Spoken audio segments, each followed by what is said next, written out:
प्रभा के प्यार से अभी हम अभिभूत ही थे कि पड़ोस से मंजू नाश्ते एवं खाने का निमंत्रण लेकर आ गई। बड़े प्यार एवं सम्मान से उसने हमारा अभिवादन किया। पूरी लेन वालों ने हमें बहुत मिस किया, ये बात तो बिना बताए ही हमें स्पष्ट समझ आ रही थी। हमारे पड़ोसी हमें अपनों से भी अधिक प्यार करते हैं।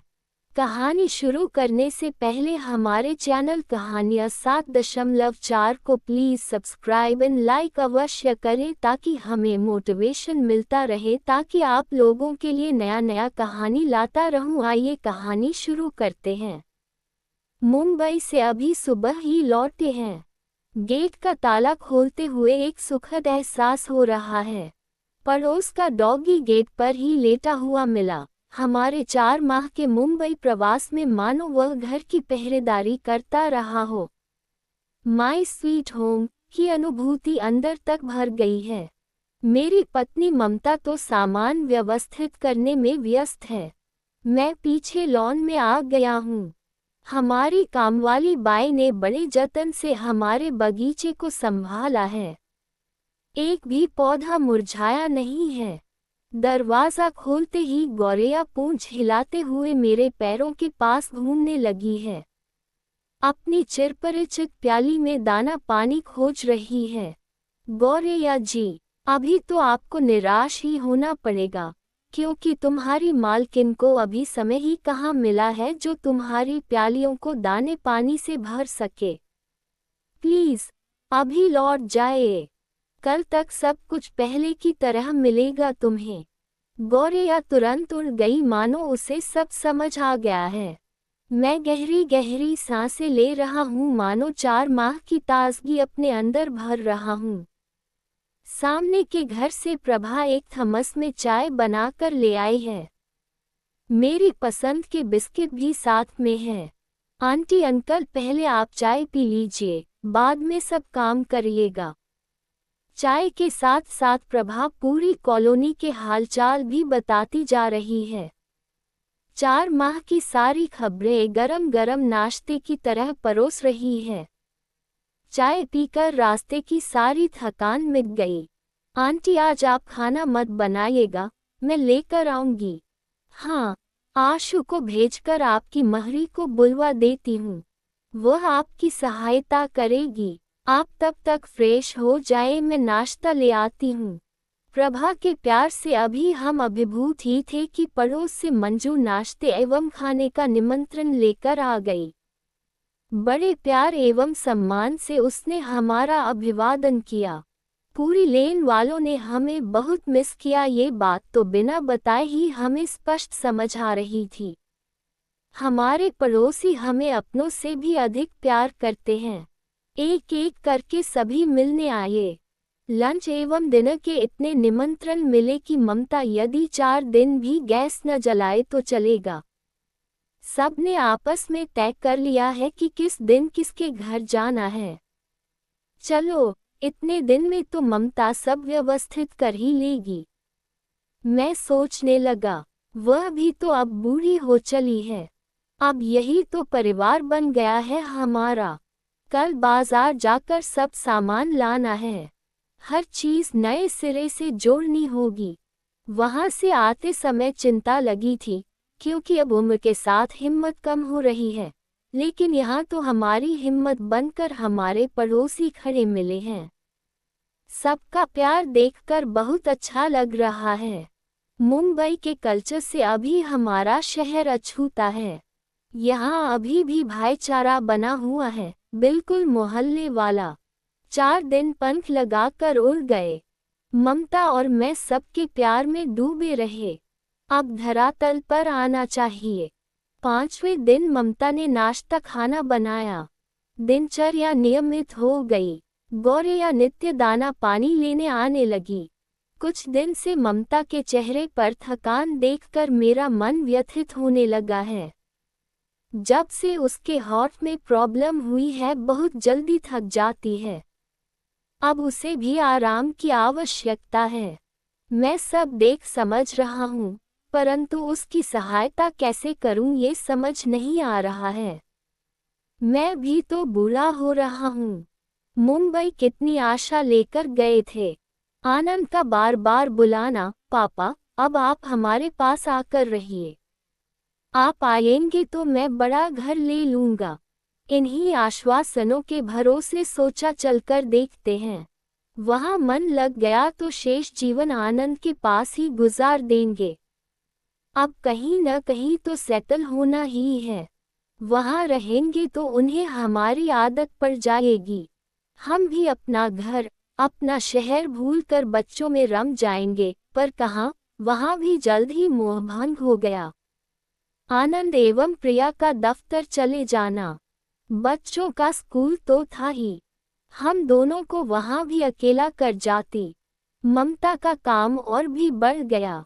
बच्चों के जाने पर सब समेटना, नाश्ता खाना बनाना, प्रिया के लौटने से पहले रात के खाने की तैयारी करना, इस तरह 6 आदमियों का काम। रात होते होते ममता थक कर चूर हो जाती। नौकरानी तो समय पर आती चली जाती। वह अपने से कुछ न भी कहे, पर मैं उसका सूखा चेहरा देखकर व्याकुल हो जाता। हाँ, प्रिया ममता के कारण काफी रिलैक्स लगती। अब वह जब तब अपने काम ममता को सौंपने लगी। मैं सोचता इस तरह कितने दिन चलेगा। ममता तो कुछ कहेगी नहीं, अगर वह काम के बोझ के कारण अधिक बीमार हो गई तब। अभी इसी उधेड़-बुन में था कि मुझे लगने लगा कि बच्चे हमसे कुछ खींचे खींचे से रहने लगे हैं। पहले की सी प्रफुल्लता उनके चेहरे से गायब होने लगी है। मिनी एवं राहुल भी अब पहले की तरह स्कूल से आकर दादी बाबा करके लिपटते चिपकते नहीं हैं।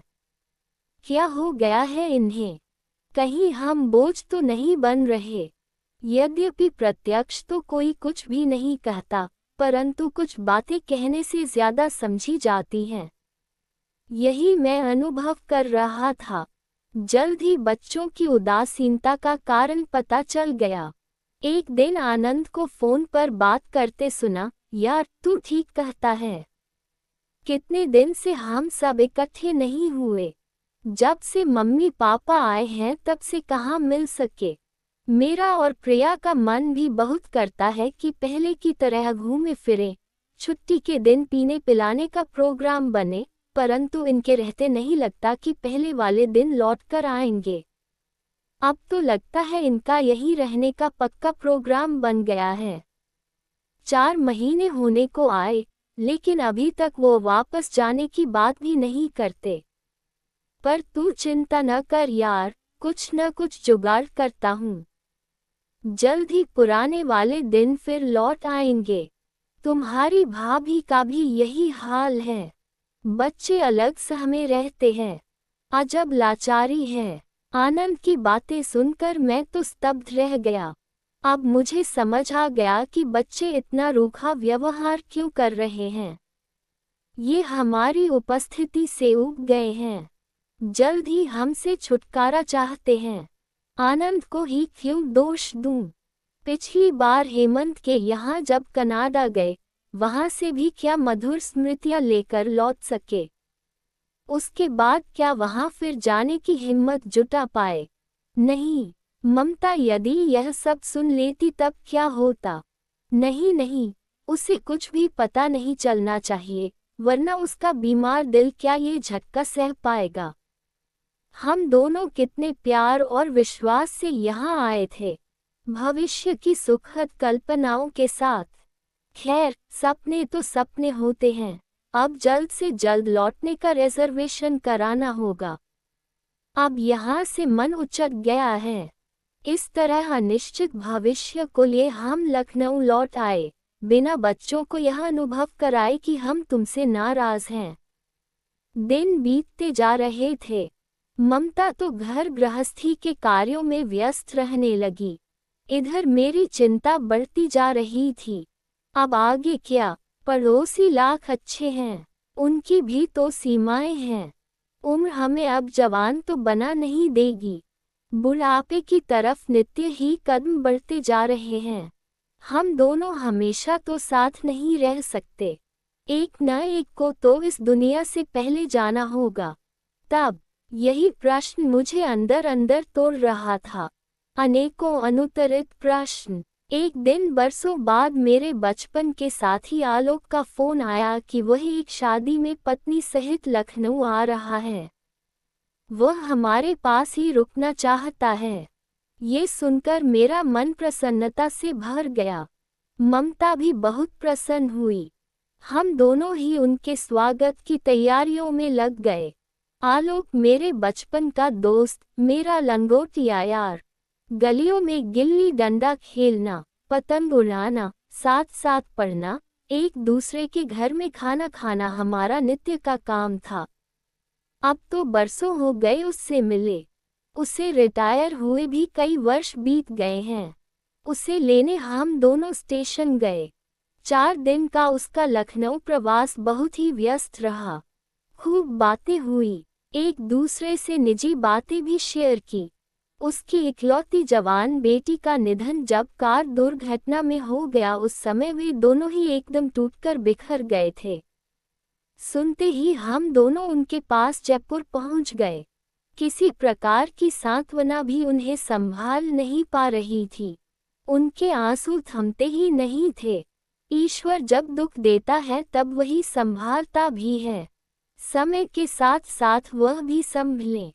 आलोक काम पर जाने लगा एवं भाभी ने घर के काम में एवं गरीब बच्चों को पढ़ाने में खुद को व्यस्त कर लिया। आजकल कहाँ रह रहे हो?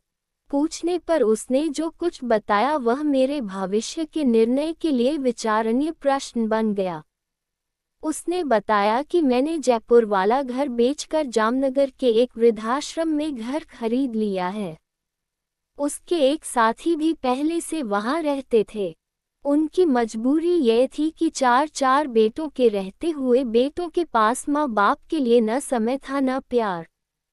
उन्होंने ही उसे आश्रम में रहने को प्रेरित किया। उसने बताया, यार, बड़ा विराट और भव्य आश्रम है जो कई एकड़ में फैला है। अनेकों वृद्ध दंपत्ति वहां शानदार तरीके से अपना जीवन व्यतीत कर रहे हैं। ऐसा भी नहीं है कि सब अपने बच्चों से तिरस्कृत ही हों। कुछ लोग तो परिस्थितिवश बच्चों की सहमति से वहां रह रहे हैं। समय समय पर उनके बच्चे भी वहां आकर रहते हैं। वे भी बाहर आ जा सकते हैं। किसी प्रकार की कोई बंदिश नहीं है। शिवा की मृत्यु के बाद हमें तो इसी आश्रम ने संभाला, वरना हम तो बिल्कुल अकेले पड़ गए थे। आश्रम क्या है, एक वृहद परिवार है जहां सब अपनी अपनी संस्कृति एवं आस्था के साथ रहते हैं। जाति धर्म का कोई बंधन नहीं। आलोक सब बताते हुए काफी भावुक हो गया। मुझे भी भविष्य की राह दिखाई देने लगी। मैंने उससे सब विस्तार से जानना चाहा। उसने बताया, आश्रम में 1 एवं 2 कमरों की कॉटेज बनी है। आप अपने हिसाब से कॉटेज खरीद लो। खाना सामूहिक रसोई में बनता है। चाहो तो अपनी रसोई में बना लो या सामूहिक रसोई में खा लो। उसका दाम हर व्यक्ति के हिसाब से अलग देना होगा। यदि वहाँ की कॉटेज पसंद न हो तो जमीन आश्रम से खरीद कर अपनी पसंद का घर बनवा लो। मैंने तो जयपुर का घर बेचकर 2 कमरे बनवा लिए हैं। बचा पैसा भविष्य के लिए बैंक में डाल दिया है। पेंशन तो है ही। हम तो वहाँ बहुत प्रसन्न और सुरक्षित हैं। हाँ, एक बात है, आप दोनों के बाद आपका घर आश्रम की संपत्ति होगा। आपका अधिकार केवल आपके जीवन काल में ही होगा। आश्रम के अपने कुछ नियम भी हैं, जैसे शाकाहार का पालन करना, सुबह शाम वहाँ की गतिविधियों में सम्मिलित होना, प्रार्थना में जाना, सत्संग में शामिल होना, योगा प्राणायाम करना। बीमार पड़ने पर वहाँ पर छोटा सा अस्पताल भी है। जरूरत पड़ने पर बड़े अस्पताल ले जाने की व्यवस्था भी है। मुझे तो भाई बहुत अच्छा लग रहा है। तुम जब वहाँ आओगे तब सब अपनी आंखों से स्वयं देख लेना। तुम्हारा मन प्रसन्न न हो जाए तो कहना। अपने मन की बातें आलोक के साथ साझा करने में मुझे जरा भी संकोच नहीं हुआ। मेरे मुंबई प्रवास की बातें जानकर उसने मुझे यही सलाह दी कि हम दोनों को भी वहीं आकर रहना चाहिए। इसमें बच्चों का भी कोई दोष नहीं है। आजकल की दिनचर्या ही ऐसी बन गई है कि माता पिता के लिए उनकी गृहस्थी में कम ही स्थान निकल पाता है। फिर वहां रहकर तुम बच्चों से अलग कहाँ हो रहे हो? जैसे वह लखनऊ आते हैं अब जामनगर आएंगे। तुम भी उनके पास जब चाहो जाकर रहो। आश्रम के द्वार सदा तुम्हारे लिए खुले हैं। फिर हम दोनों तो हैं ही। उसकी बातों से मैं काफी आश्वस्त हो गया। अब बस ममता से बात करके भविष्य की राह निश्चित करनी थी। मेरे मन में दृढ़ निश्चय आकार लेने लगा। आलोक के जाने के बाद मैंने सब बातें ममता को बताई। इसी संदर्भ में मुझे मुंबई में घटी घटना से भी उसे अवगत कराना पड़ा। सुनकर वह स्तब्ध रह गई, लेकिन उसने धैर्य दिखाते हुए सोचने का समय मांगा। 2 दिन बाद उसने मेरे निर्णय से सहमति जताई। मुझे लगता है कि वह खुद भी बच्चों के व्यवहार से दुखी थी। मुझसे उसने कभी परेशानियां शेयर नहीं की।